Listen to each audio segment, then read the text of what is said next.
Lobbying in West Virginia. I'm John Ellum. I'm the Deputy General Counsel here at the Ethics Commission, and joining me today in the presentation is our lobbyist registrar and paralegal, Caitlin Cantrell. She'll be doing that portion here in about a half an hour or so. Also, we had assistance today, technical in particular, from Rachel Carpenter, our executive assistant. So we do have some new slides this year. Try to get a few every year, but I have a number of new slides for you for this presentation of our latest edition of Lobbying in Virginia. If you haven't muted yourself, please go ahead and hit your mute button.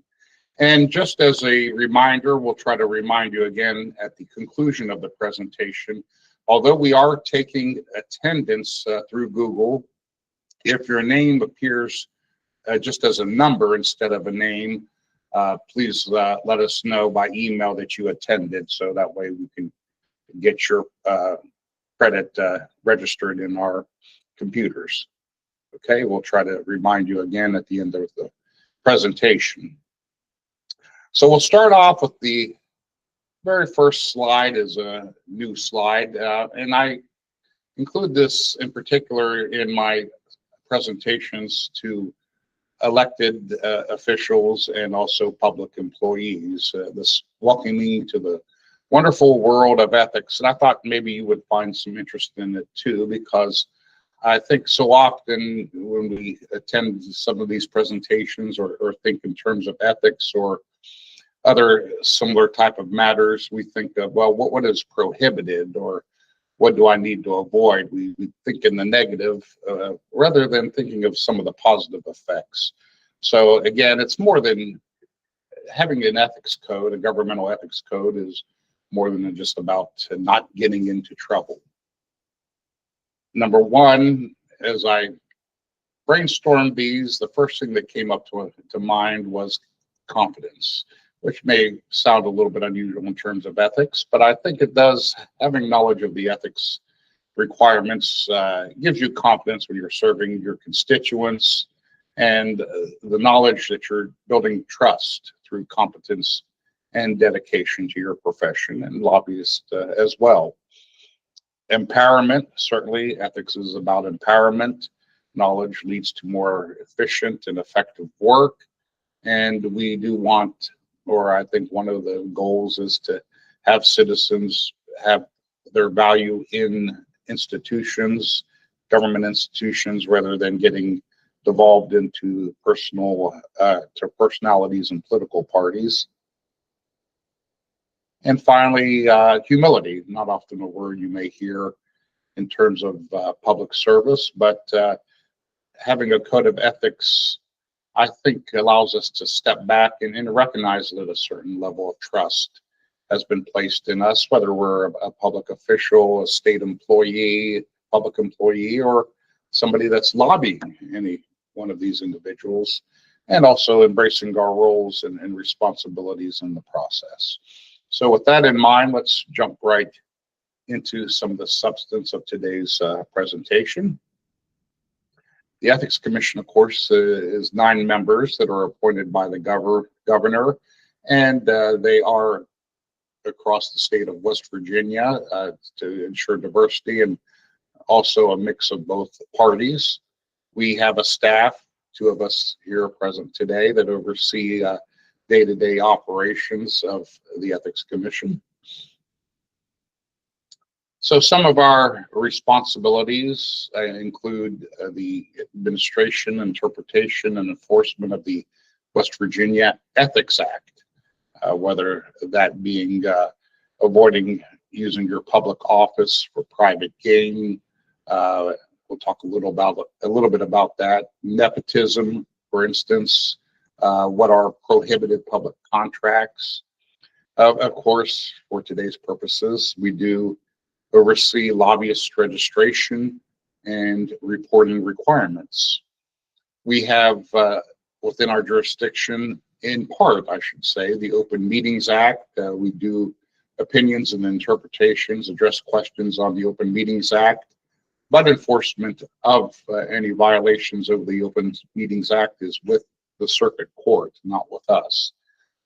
Financial disclosure statements. If any of you have held office, you probably are well familiar with those requirements of public office holders.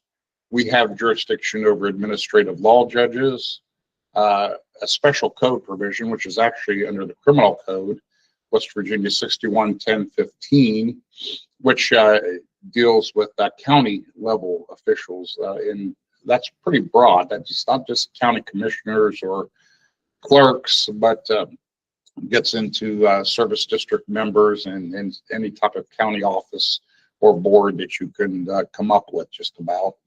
And we do issue Board of Education, school board advisory opinions.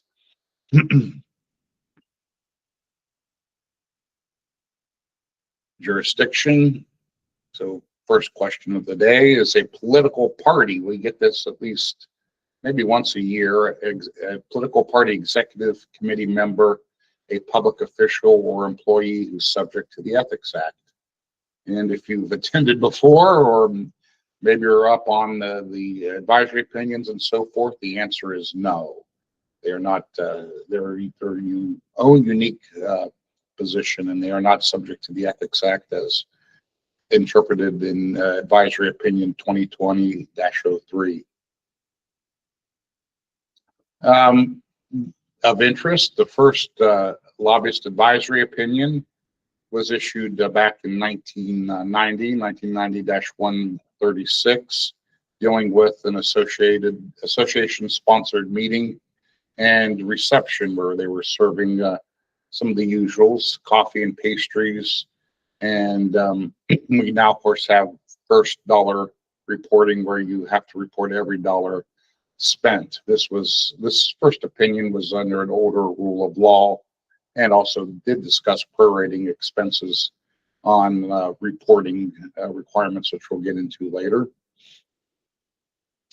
So the big one, or one of the big ones for lobbyists, are gift rules. What do we need to know and avoid and do proactively in terms of gifts?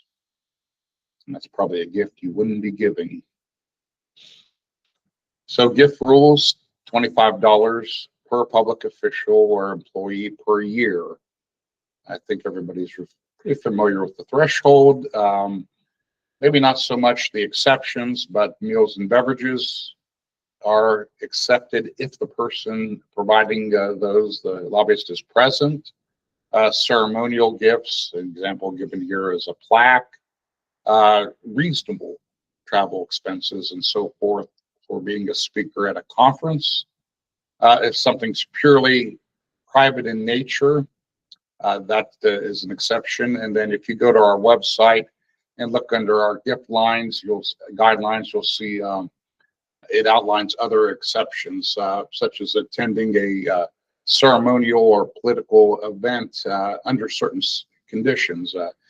Every 4 years, I guess. I wasn't here 4 years ago, but with the new governor coming in, we do get questions about attending events around the inauguration time, which is covered under the gift guidelines and our legislation, of course. So personal and private, purely private and personal.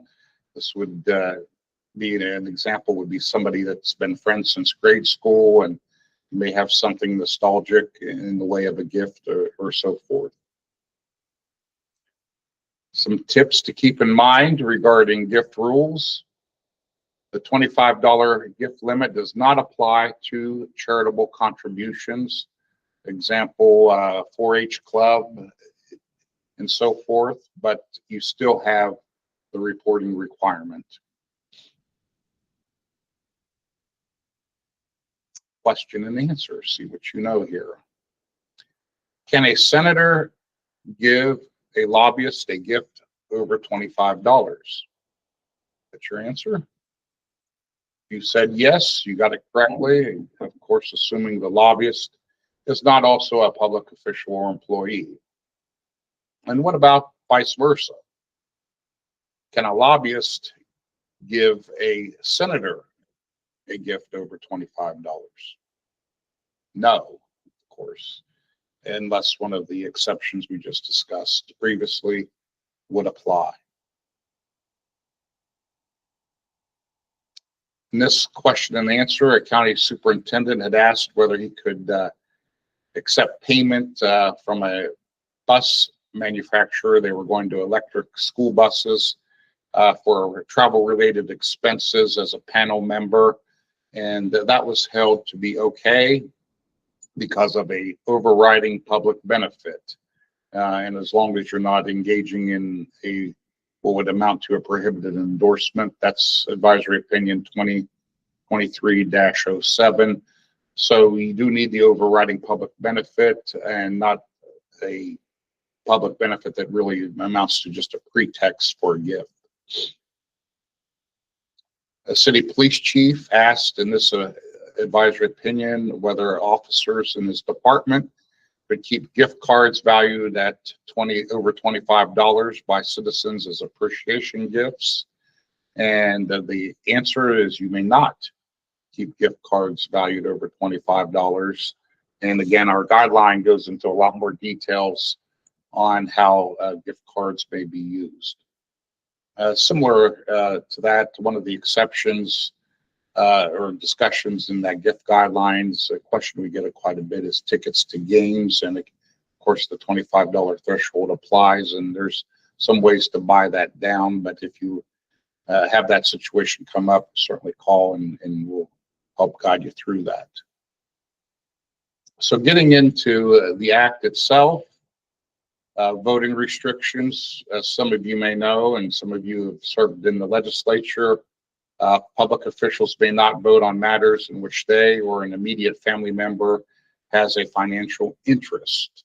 So typically you're going to be asked to recuse or to have to do a recusal, which in many cases includes leaving the room for any discussion. Now, in the case of legislators, we have a special rule that requires a senator or delegate to ask the presiding officer, typically the Speaker or President of the Senate, whether they should be recused from voting or not.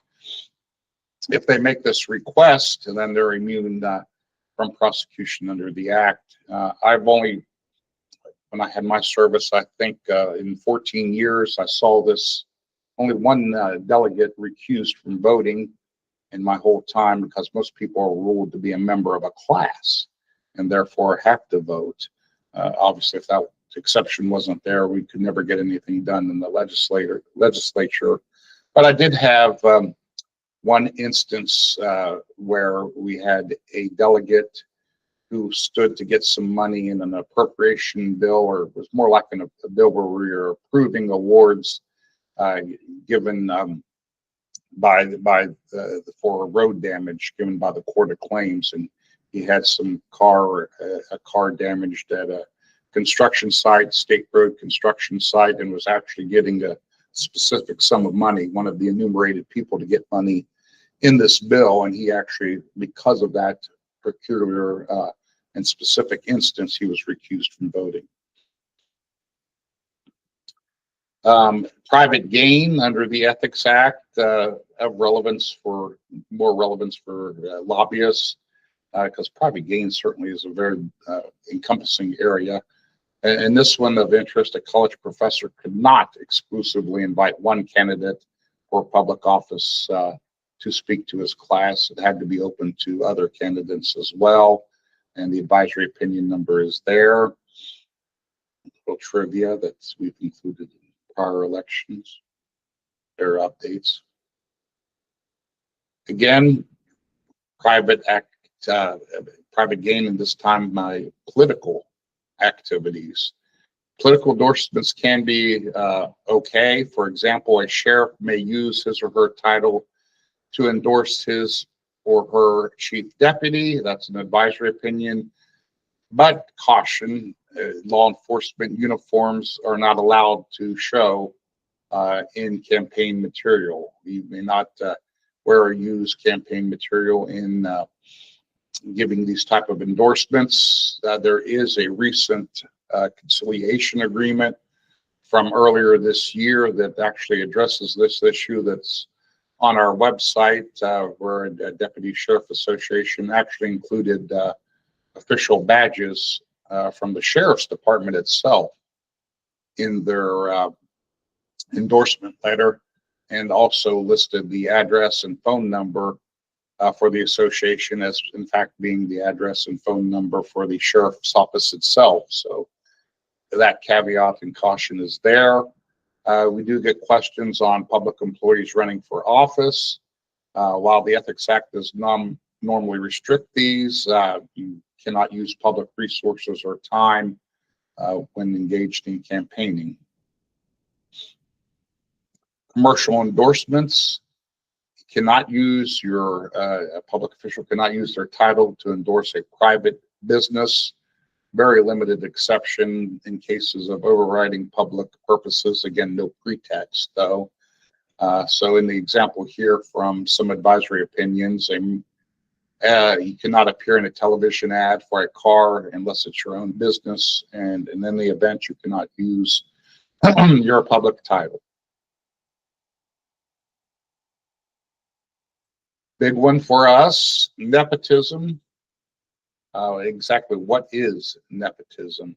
And the definition that I pulled out of our revised code, our rules and regulations, as you can see, is quite broad, showing patronage or any type of favoritism in employment or working conditions. And do take note that this not only includes relatives, but this includes any individual whom the public official or public employee resides with. And then you'll see the definition of relative below that, which is very broad, and not just a spouse or a sibling, but brother-in-law, son-in-laws, grandchildren, your mother-in-law, and so forth. The Ethics Act, probably after private gain and nepotism, we get a lot of calls, inquiries on prohibited interests in public contracts. And a public official or employee obviously cannot have a financial interest in a public contract that's under that person's control, with some very few exceptions. Threshold limit of $1,000. Probably a larger exception if they're part-time appointed. Note that word there, appointed board members or officials. And legislators may contract with government agencies. For example, a legislator who is serving this public defender work can, although they're appointed by the court, they'll go through public defender services to submit their vouchers. Further, prohibited interests on public contracts. So even if the exception does apply, you cannot, you cannot exert or exercise any influence or control over the contract. Again, going back to you have to recuse, leave the room when it's discussed, and not vote on it, and you cannot have a public contract that gives any type of special treatment. So the example provided here is advisory opinion, fairly recent, 2022-01. A state commission could contract with a person who serves on another state board that provides administrative support to that commission due to the exception for part-time appointed officials. And also, again, this board member made it a point to have no involvement in awarding of the contract. Seeking employment, we regularly deal with employment exemptions and field questions in this area. And the right in red, starting right off, full-time public employees may not seek employment with, or included in here is buying, selling, or leasing property from anyone that fits in any of these three categories. Looking back 12 months, if it's somebody that you or a subordinate took some type of regulatory action, then you have this prohibition from seeking employment. If it's involved a matter that was before the agency and you again or a subordinate was working on, or if you're looking at employment with a vendor, if it's a vendor which you exercise some level of control over. And if you want to interview a full-time legislative attorney, for instance, the best advice and course of action is to have that person contact the Ethics Commission, depending upon who they report to, for instance, and a few other factors. They may or may not require an employment exemption, so they should call the commission.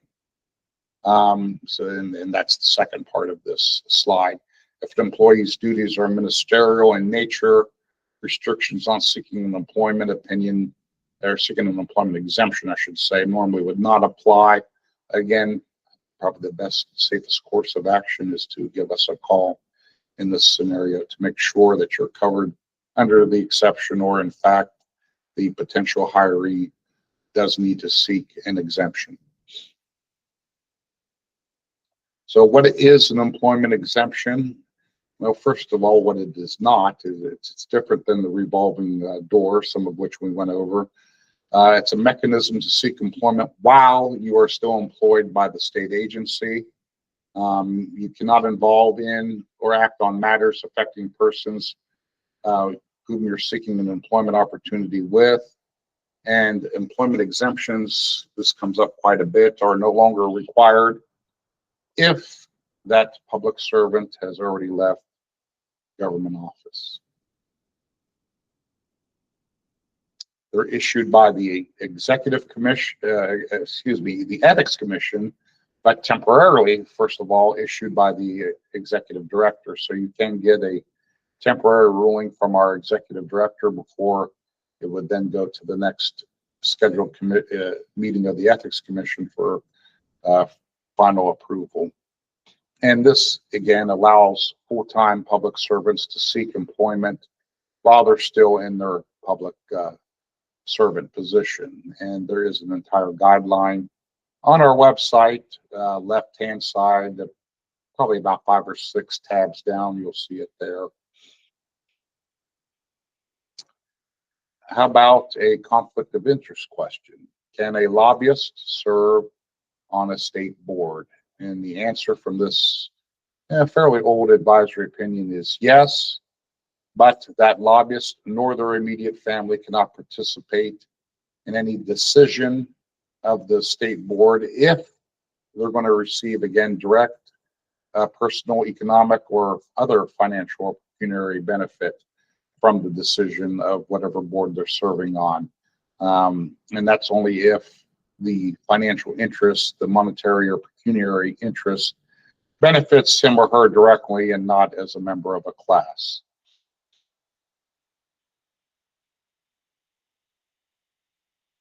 If you have 2 clients and these clients, as a lobbyist, take different positions on pending legislation, what do? Well, it is actually not addressed in the Ethics Act. There's no provisions concerning a conflict of interest between your own clients. But for us attorneys, please keep in mind that you still want to check with the state bar. And of course, there is always the prohibition. You cannot bait, basically, have legislation introduced and then get paid to defeat the passage of that legislation. More conflicts of interest questions? May a public agency hire a lobbyist? And of course, that is permissible. That's a public policy question. But there is the change that occurred a while back, barring Chapter 30 boards from hiring lobbyists. And the code site is hyperlinked there if you need to read that.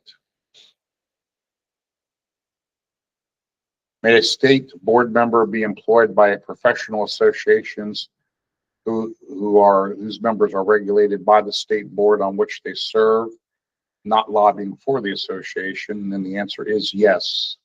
Advisory opinion 2020-05. Some legislation of interest. This prior session, we had Senate Bill 736. It did amend Code Provision 6B-3-3 on your basically the lobbyist booklet that was printed out. So everything there is, you're seeing all the language that pretty much existed previously. What you're not seeing here in this new bill is the provision that required us to print out and distribute a booklet. That was taken out of the bill, saving the the Ethics Commission not only money, but the part of the problem with the booklet is about as soon as it was printed and distributed, it, at least in part, would become outdated as new registrations came in. So that's all done online now. And that was Senate Bill 736. And that is effective for this upcoming session. Lobbyist directory guidance. So this is the last slide was entirely new. This is a new slide as well. If you go to our web page, there is and you look under Lobbyist, that tab on the left side, you'll have one landing page that goes from there to where you could look at that directory we just discussed that we're no longer printing, a directory of registered lobbyist employers. That landing page, when you click on that link, it now gives search instructions. So as I figure most of you already knew this, but not everyone realizes that that directory is a searchable PDF, and there are instructions given here on how you can search through that directory using a search box or keyboard commands, and then you can pretty much type anything in, environmental, union, and it'll give you I've played with a number of different search terms, and it will take you right through the database depending upon how you word your inquiry. So that's a handy little tidbit that's new. I left this in. It's starting to get old, but it's still, again, I think very relevant. 2 years old. Back in 2023, as most of you are aware, legislation was passed to change the expenditure limits, increase them. The expenditure limits on what are defined as grassroots lobbying campaigns. So those amounts went up from 200 to 500, and then 1,000 to $5,000. For the registration statement itself, the reporting of names and addresses of each contributor to the grassroots campaign also went up quite substantially, from $25 to $1,000 or more, for purposes of whether that person's contributing to furthering of the grassroots lobbying campaign. Financial disclosure statements. If you're holding office or you will hold office, then you file a financial disclosure statement. Pretty broad group of people. I forget, what was it, like maybe 8,000 names go into that database, or maybe it wasn't that much. Members of state boards, commissions, agencies appointed by the governor are included, as well as members of the state executive branch. And certain cities, interestingly enough, have opted into the financial disclosure statement requirements: Charleston, Fairmont, and Morgantown municipal elections. So what happens if there is a violation or alleged violation of the West Virginia Ethics Act? The Ethics Commission, of course, is empowered to investigate any complaints of the Ethics Act. There's a 5-year statute of limitations for making a complaint. Complaints first go to the Probable Cause Review Board to determine whether on its face it states a matter that's under the jurisdiction of the Ethics Commission, that's something that, an allegation that's included in the Ethics Act or the purview of the Ethics Act. And then if so, proceeds to issue a notice of investigation and begin gathering facts. If there are insufficient facts to establish probable cause, then the Probable Cause Review Board will dismiss the complaint. If there is sufficient probable cause to believe that a violation of the Ethics Act has occurred, what's known as a statement of charges will be issued and a hearing date will be set. Now, at any time during this process, a matter can be settled with somebody that's the subject of an Ethics Act violation allegation through what's known as a conciliation agreement. And these are simply agreements where the terms are negotiated and the parties come to a resolution, usually with a stipulated fine amount, Ethics Act retraining, and sometimes a public reprimand. In severe cases, you could even, there can be recommendations that somebody be removed from office. And there they are. These are the violations. Probably the most costly of them all is the reimbursement to the commission. If a public hearing is held, that hearing will occur before an administrative law judge, and the fees of the ALJ and the court reporter will be included, and they often amount to much more than what the fine itself was. And again, there can be a recommendation of termination either from employment or from your public office if the allegations and facts prove and merit such. And then again, how to seek ethics advice. We provide our phone number, our general email inbox, ethics@wv.gov, and you can request a formal advisory opinion if you meet the requirements of somebody entitled to seek an advisory opinion. Commissioners meet the first Thursday of every month, and I think we're up to 9 or 10 advisory opinions this year, in addition to formal advisory opinions that are issued by the Ethics Commission itself. Staff will provide informal advice by calling us or emailing us. Informal advice may be advice we give to you or an elected official or a public employee over the phone, or it could be a written email that we send to the requester. So I think that concludes my presentation, and I'm going to pass off to Kate. Okay. Hi, everyone.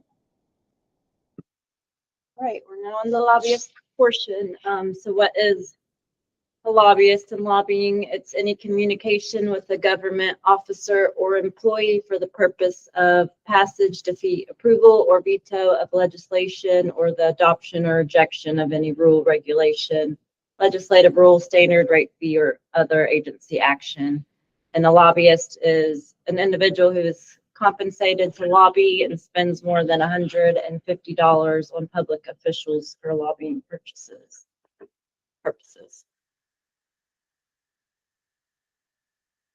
All right, lobbyist registration. You must register before engaging in any lobbying activity in West Virginia. You can now register through the portal. Initial training must be completed after registration is approved and before lobbying begins. After completing initial training, a lobbyist must complete mandatory training once per registration cycle. Training verification forms must be submitted after the lobbyist is fully registered and received the registration card. Any verification submitted with registration forms will not be credited. The registration cycles last 2 years. They begin in odd number years and expire at the end of even numbered years. So this cycle will expire December 31st of 2026. Additional employers may be added anytime through the portal, and lobbyists are issued registration cards. This is what the portal looks like. And this is the registration statement and the employer registration authorization.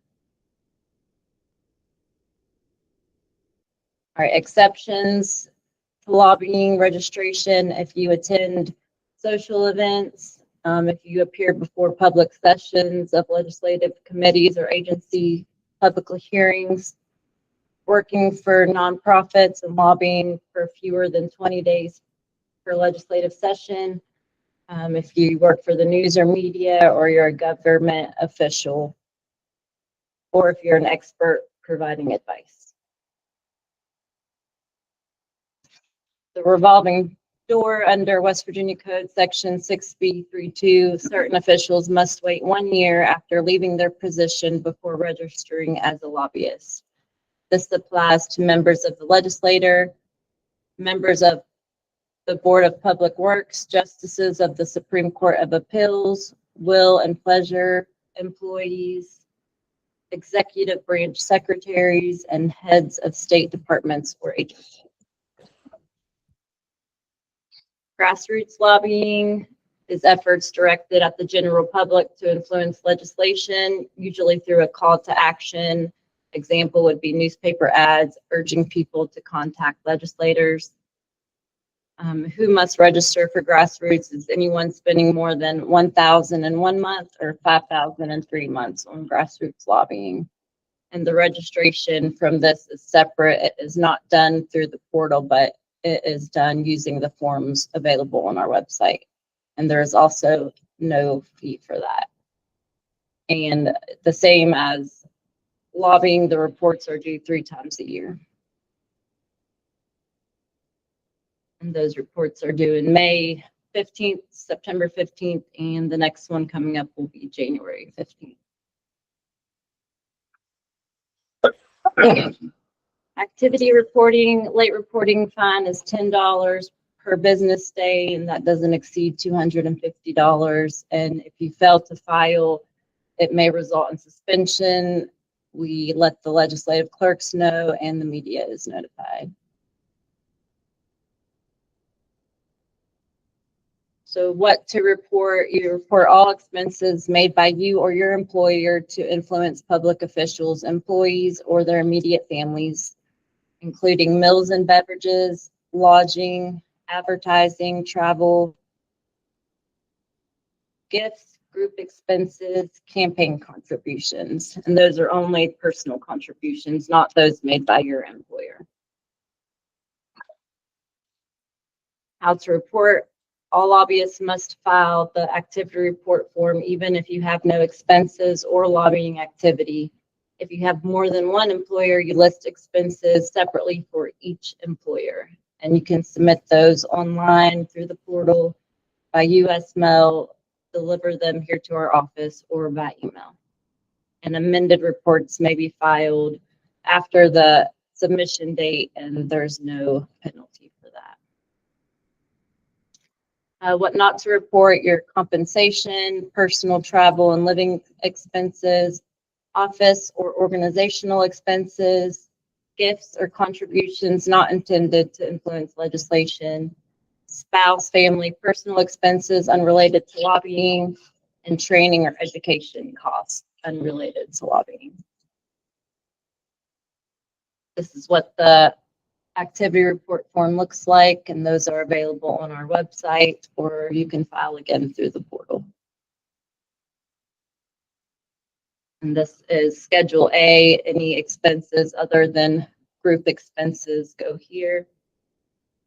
And Schedule B for group entertainment and shared expenses.